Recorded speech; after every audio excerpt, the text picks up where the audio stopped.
Hello, and thank you for joining me for this short walkthrough of how to create student accounts on Overgrad as well as upload academic information. Once you're signed in, go ahead and take a look at the section of your dashboard that says Manage Data. This is where you will do everything related to adding students, adding academic information, or adding and uploading your courses. We're going to start off with how to create student accounts. So go ahead and click Add under the Student tab. There are two options for adding students: creating accounts individually and creating multiple accounts in bulk or at once. If you create accounts individually, this is ideal for adding one or two students at the beginning of each semester, those students who might have transferred in since you started using Overgrad. But to really get started with a whole class, grade level, or school or district, we recommend creating multiple accounts because this will create all of your students' accounts at one time. So go ahead and click on Upload Students. This is going to take you to our student importer. This is the place where you will have all the instructions needed to create all of the accounts for your students that intend to use the program. The first thing you'll see on the importer is what data fields are supported in our program, or essentially what pieces of information will you need to pull out of your own student information system before you're ready to use Overgrad. If you want, we also provide a template that you can download right here in the middle of the page where it says download a template. That way you won't have to create this spreadsheet from scratch, but you can start with ours. So go ahead and open that template up after you click download. You'll see on the template that we have already created all of the headings that you'll need. All you need to do is plug that information in straight from your student information system. Once your spreadsheet is together, it should look a little something like this. You'll see that each row is devoted to one student, and all of the appropriate columns are filled out. Now, the most important thing to remember when you are saving this spreadsheet is that you save it as a CSV, not as an Excel spreadsheet. So when you go and click Save, make sure that the format says comma separated values rather than an Excel spreadsheet. So back at the importer, now that spreadsheet is set up, we're going to go ahead and click Choose File, select your student CSV, and open it up. The next step is going to make sure that your values, your headers in your spreadsheet match up with the fields that we accept in Overgrad. If you used our template, this step should be pretty simple, but you're going to want to make sure that all of the columns on the left match up with whatever was in your CSV on the right. So for example, I'm just going to go through where it says birth date, select birth date, and this is basically ensuring that the right column of information goes into the right part of Overgrad.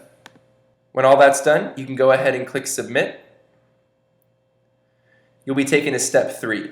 Step 3 is essentially a place where we're going to make sure that anything that you typed into your spreadsheet matches up with something that Overgrad can understand. So for example, Overgrad HS stands for Overgrad High School in our system, so we're going to go ahead and select that. Under the gender column, M stands for male, so you're going to want to go ahead and select that. When you've done that, you can go ahead and click Submit, and then you'll hit Process File when you're ready to put that into the program. You're going to see this spinning arrow and circle on the left-hand side letting you know that it's processing. So we notice that changed to a green check mark. 4 students were successfully created. Sometimes, however, we will not see this green check mark, but instead might see this red exclamation point. Typically when this happens, a Overgrad team member will reach out to you as soon as possible about what went wrong. But we also want to make sure that you can get back on track with your day as quickly as possible, and we'll also tell you what the error was right on the uploader. So if you scroll over, in this previous upload, 2 students were created successfully, however, 2 were skipped. If you want to know why those 2 were skipped, you can click Download Errors right here, and it will actually generate a CSV that will tell you what the particular error was. So if we come and look at this error spreadsheet, it's going to tell us that 2 of these students were skipped because that email was already taken.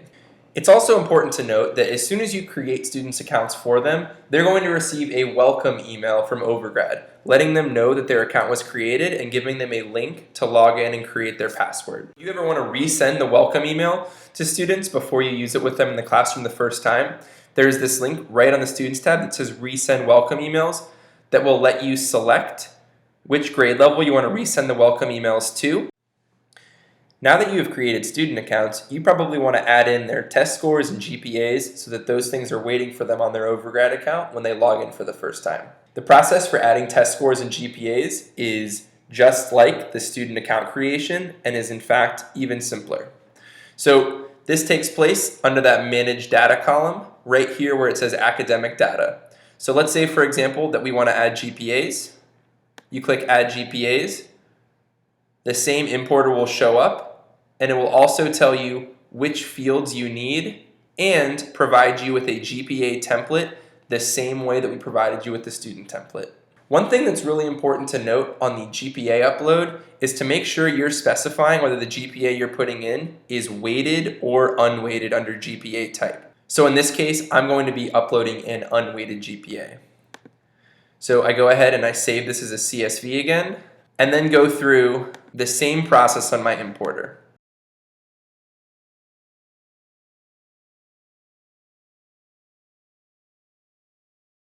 Just like the student uploader, the blue arrows will spin until the upload is complete, letting me know whether it was done successfully or if there was an error. That same process is going to work for test scores as well. All you'll need to do is download that template, include the supported data fields, and go through the upload process as we've shown you. Good luck getting your students and data in there, and please let us know if you have any questions.